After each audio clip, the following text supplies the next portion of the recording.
Hello and welcome. My name is Richard, and it is a great pleasure of mine to welcome you into this space that I'm holding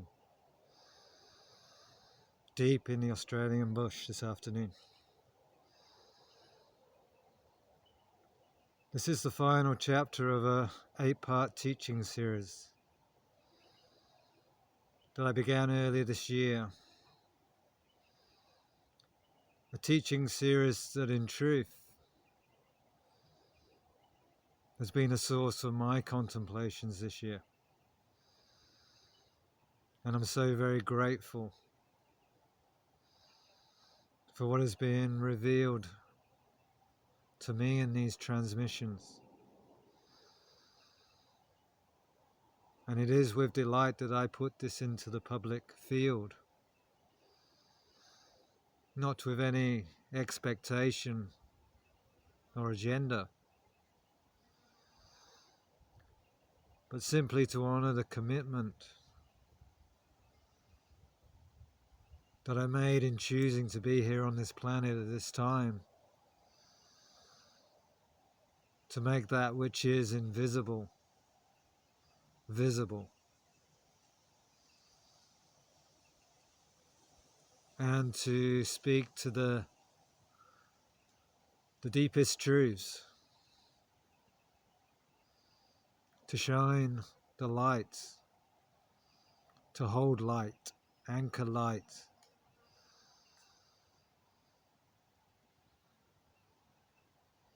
And if there's anyone who's receiving these messages and is bearing some fruit from this space that I've created,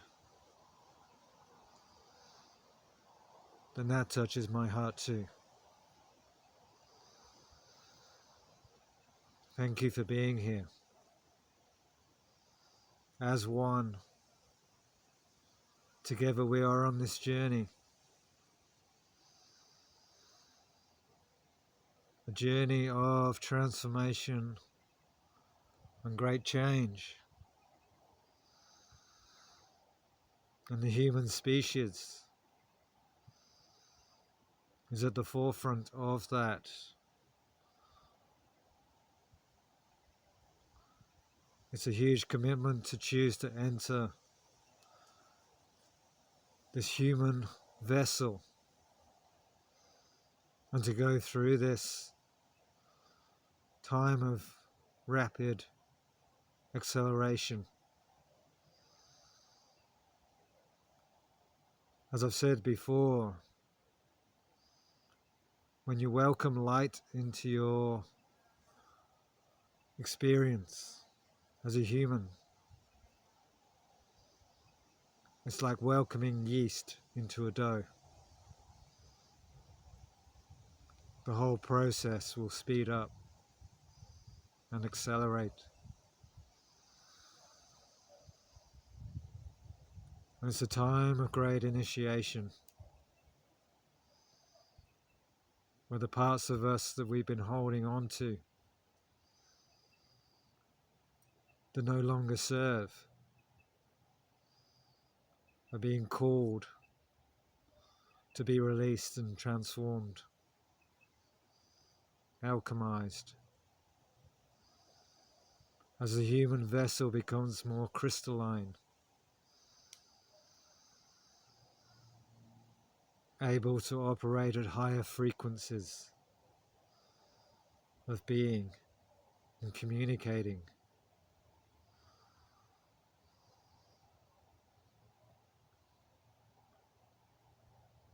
Now, if you're new to this series, then I would encourage you to take a look at the introductory video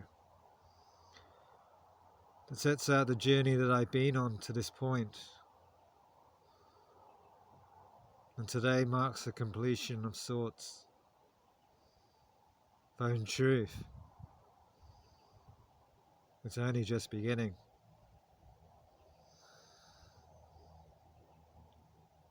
Today's teaching feels very raw for me. Personally. There's an edge that I'm leaning into.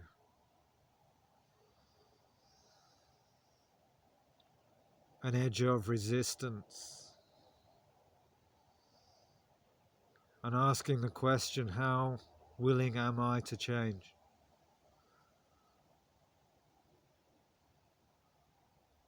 And I'm asking that question to the part of me that has chosen not to change, that has chosen to remain asleep.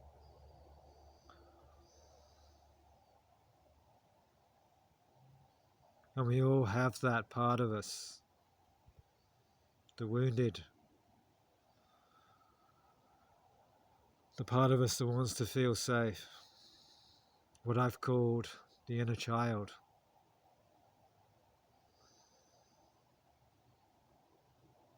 How can I fully awaken in this body?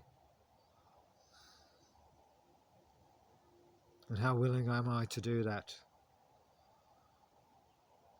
And to lean into that resistance.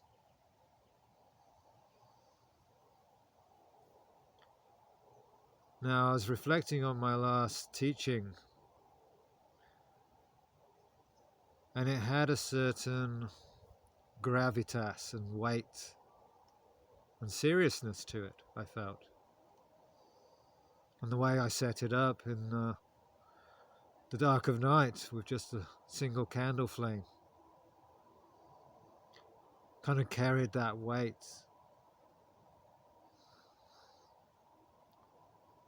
And I was looking at the part of me that was trying to shift from a scared life into a sacred life.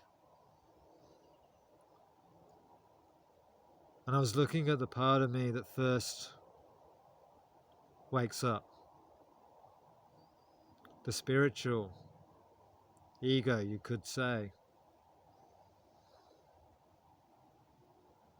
When the veils of amnesia are removed from my sight, and I first begin to see the illusion of a dense, sleeping, unconscious world. There is this longing to expand and rise, and to turn one's back on that world.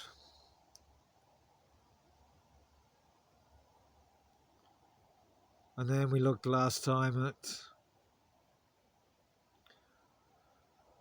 the dangers of that, and the call to return, and to go through the shadow work, and to realize the truth, that the part of me that is waking up first is not the part of me that's going to build the new world. It's not the creator. It has ideas and visions as part of its waking up process. But it's not that part of me's job to ground and integrate and implement and create and build. And to walk off into that golden future. And that's a sense of disappointment when I discover that, and frustration.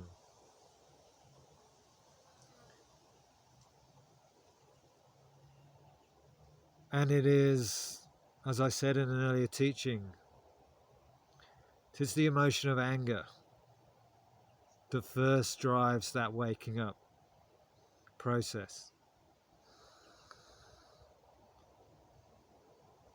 And it is not out of anger, though, that we build.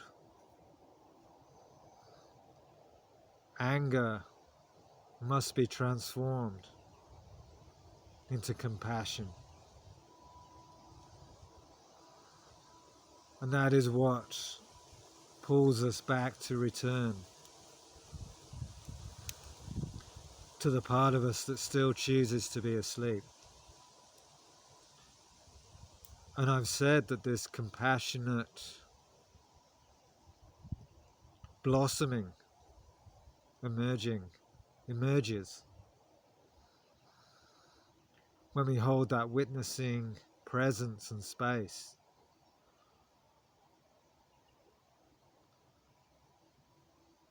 And we act as an intermediary between the part of us that's choosing to be asleep and the part of us that's fully whole. The essence, the core of us, the seed of God, the seed of divinity, the purest light. And we bear witness to the alchemy of that and the field of grace. And it is humbling to know that by my own will I cannot build the new. It's only by grace. And yet my compassion and my presence, my witnessing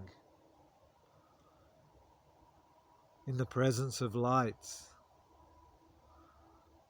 has such an important part to play. Grace will do its work eventually, in its time, to help that part that is sleeping to feel safe enough to be seen. Safe enough to allow change.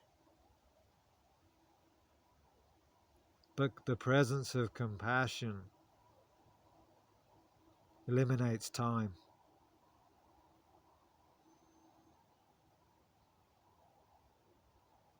And that is what we are yearning for right now. To eliminate time from the process as much as we can.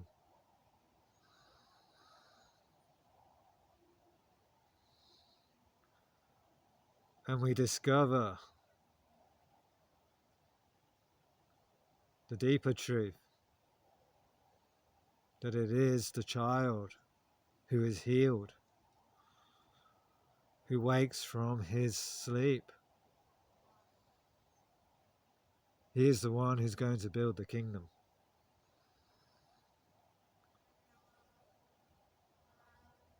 And I don't hear a lot of talk about that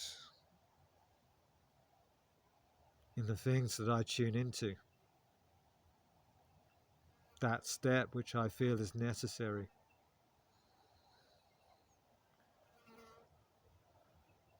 We become focused on what the planets are doing, what the sun is speaking, what is happening out there. I'm feeling that's going to be the catalyst for the new world.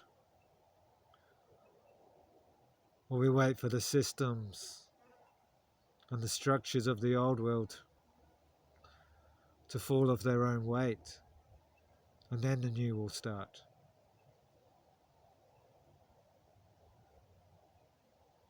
The new world is not going to start out there. The new world begins when the child awakes. And the child wakes up when he is willing to change.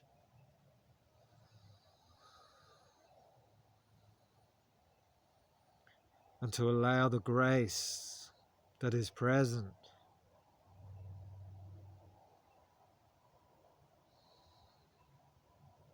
to move through.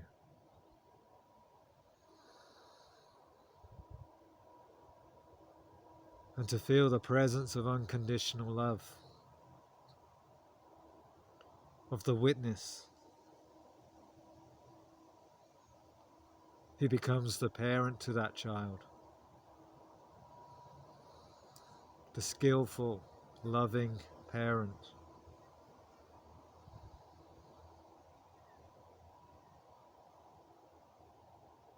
Unconditional love is very hard to practice as a parent. It's very challenging not to put conditions.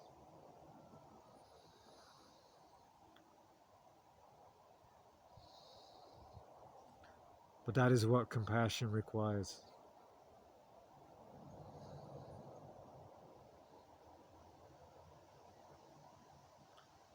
So the question really right now is, why am I not willing to change?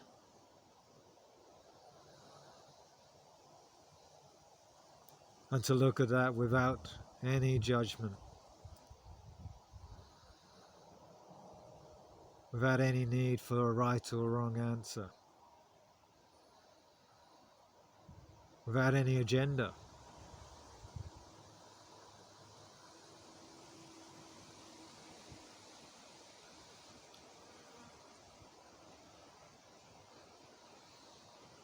And at the heart of it, there is grief.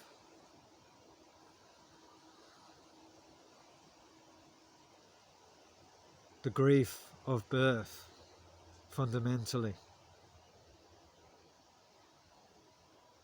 which is the first experience of change and deep initiation and transformation. That energy that child experiences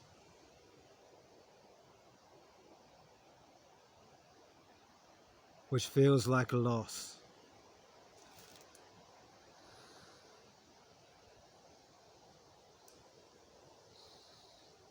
I've said in an earlier teaching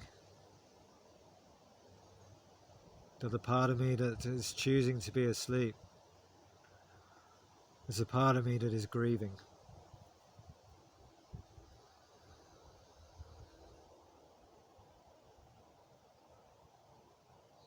And grief cannot move to a point of resolution with force.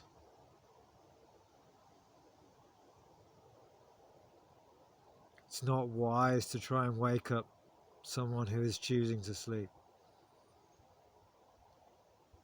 You let them wake in their own time.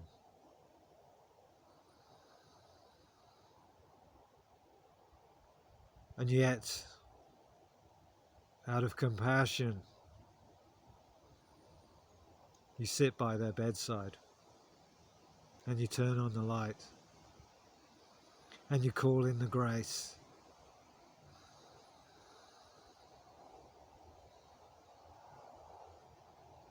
Not with any force, not with any agenda.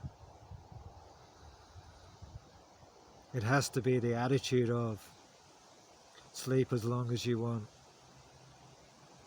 Sleep as long as you need. But I am here.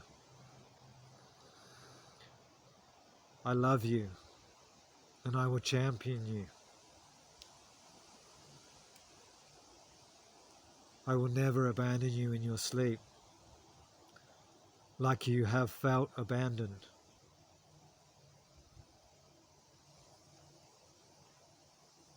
Because that is what happens in the wake of change.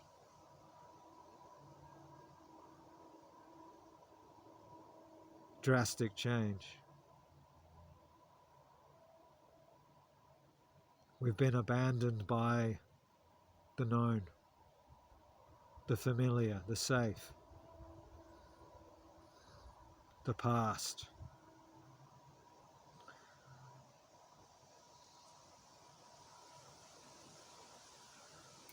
And that abandonment cuts deep.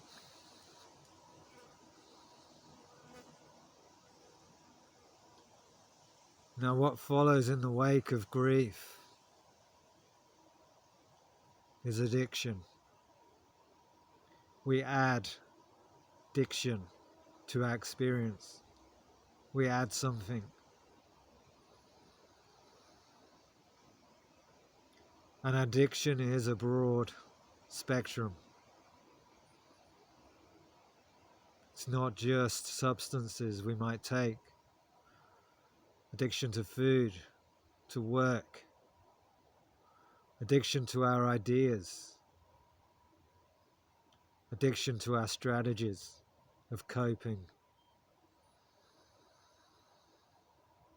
addiction to the roles we play.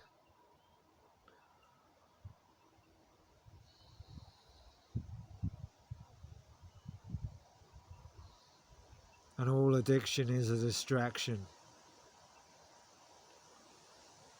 from the experience of loss that we are trying to fill.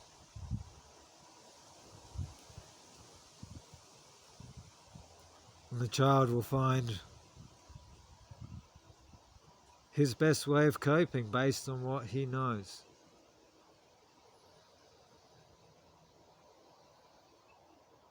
And that's okay.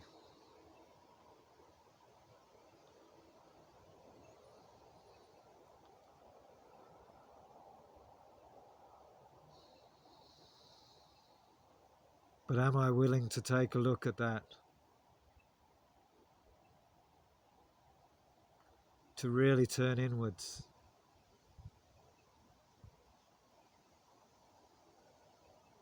And say, well, what am I addicted to? What is driving that addiction? And am I willing to change that?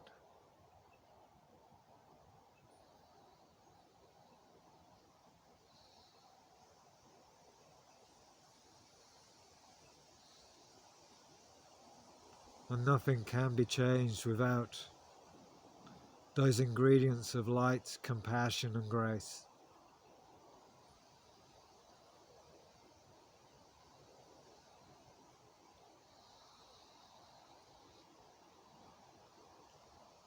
And healing can be instantaneous in that presence.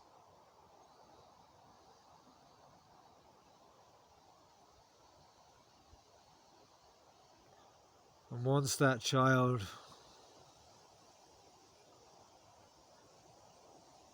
is willing to open and to soften into the present moment,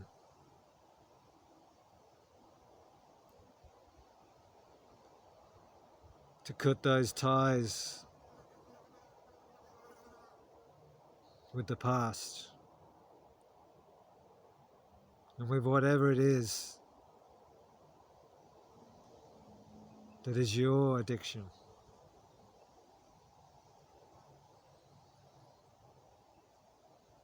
I'm still looking deep into mine.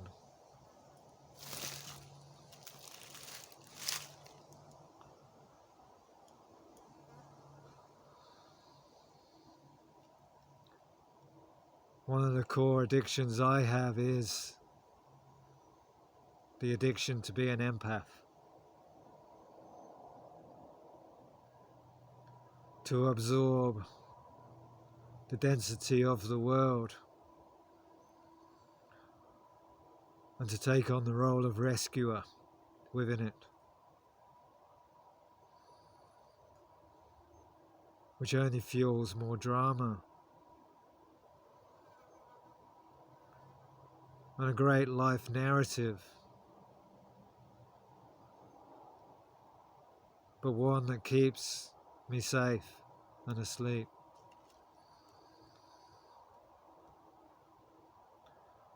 I was not born on this planet to rescue anyone or anything. That is not my purpose. And yet it's given me a lifetime of distraction.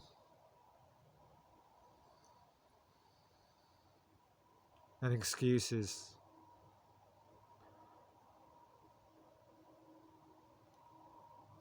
And gives me plenty of reasons to look out there. Things to blame, things to fix, things to heal.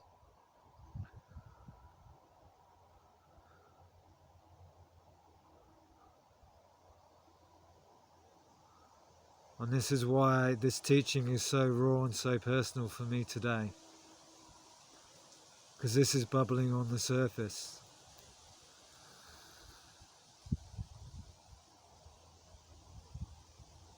I'm at that crossroads where I ask, is that going to be me for the rest of my life? Or am I willing to change?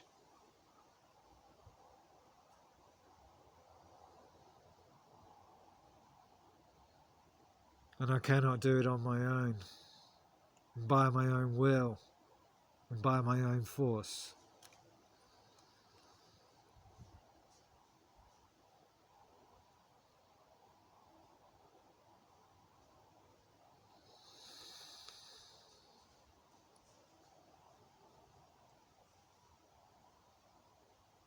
And the crossroads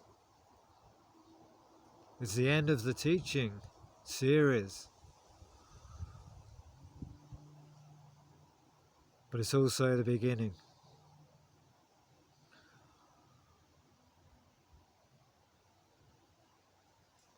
We've gone on a big journey together through these 8 teachings.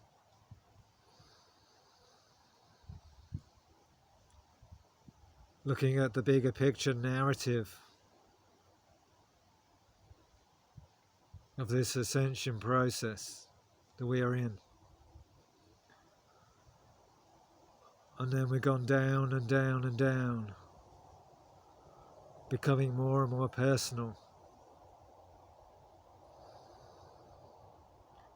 more into the body, more into the breath, and more into the moment.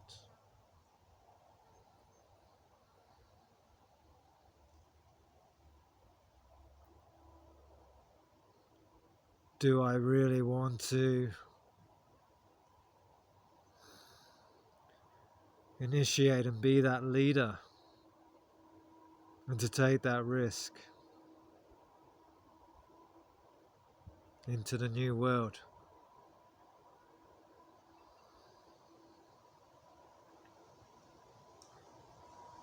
And to give up what I am holding that's stopping me from getting there?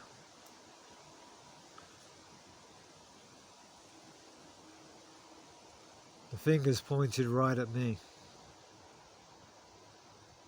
That is a radical responsibility to take.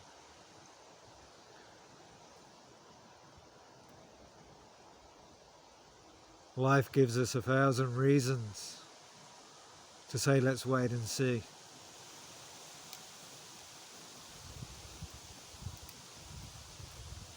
Before we make our move.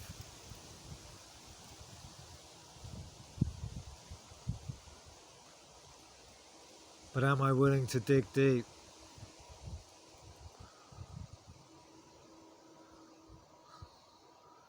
Work through these addictions. The shadow work.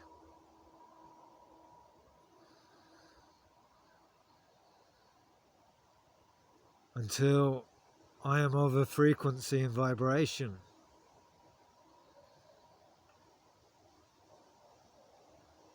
that I am empty enough to become that crystalline human structure and vessel for divine forces to move in and through. It has to happen through this body, through every body. But I can only stay in my business and look at mine, my body.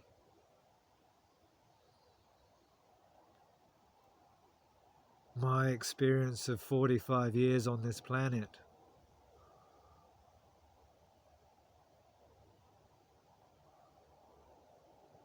To go through and keep what is valid and required and of service, and to jettison the rest.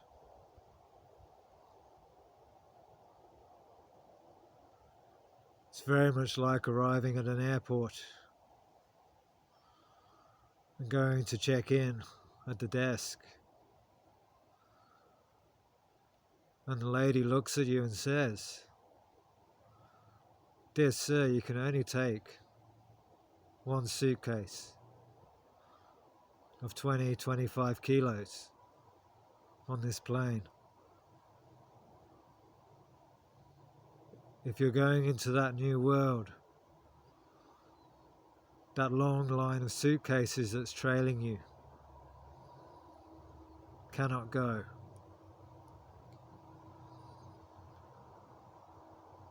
And so we sit at the entrance to that airport and we take a look in our suitcases.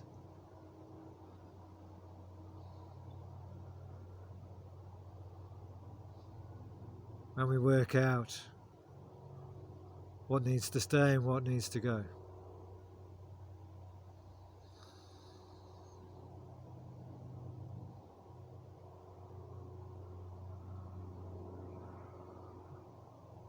And then once we get the green light,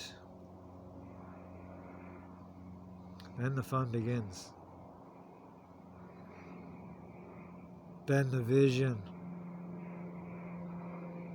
of our time, the prophecy, will begin to unfold and emerge. But that only happens in the departure lounge and beyond.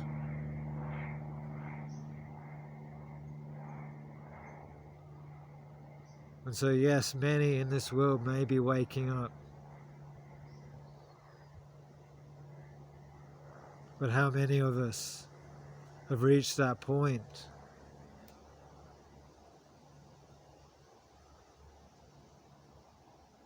of going the next step, turning around, being that witnessing presence for the parts of us that are still choosing to remain? Take a look. Is it there? Is it there? Find it, dear one. Where are you adding diction to your experience?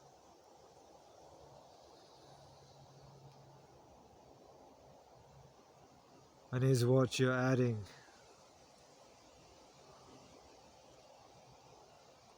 creating weight and extra suitcases in your line?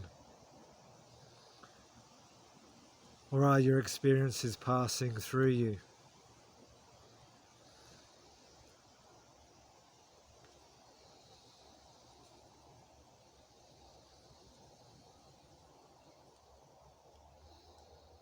We're all on the journey home.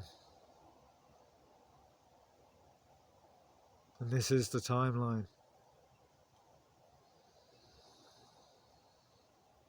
And this is the time.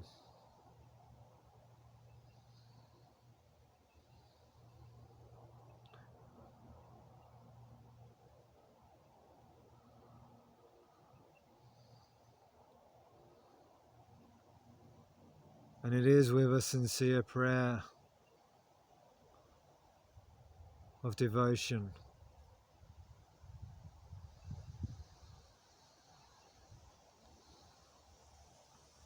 that I sit by the bedside of the one who sleeps, and I carry my candle to him, and I invoke grace.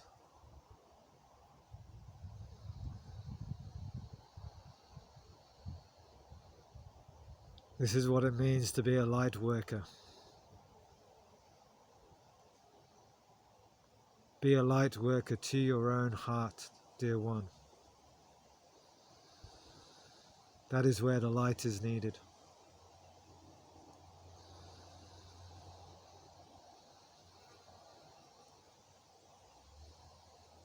And with that, I'm going to bring this time of contemplation to a completion. With a heart full of gratitude.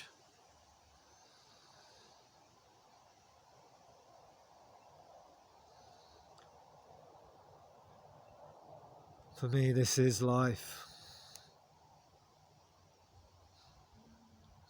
This is life here now.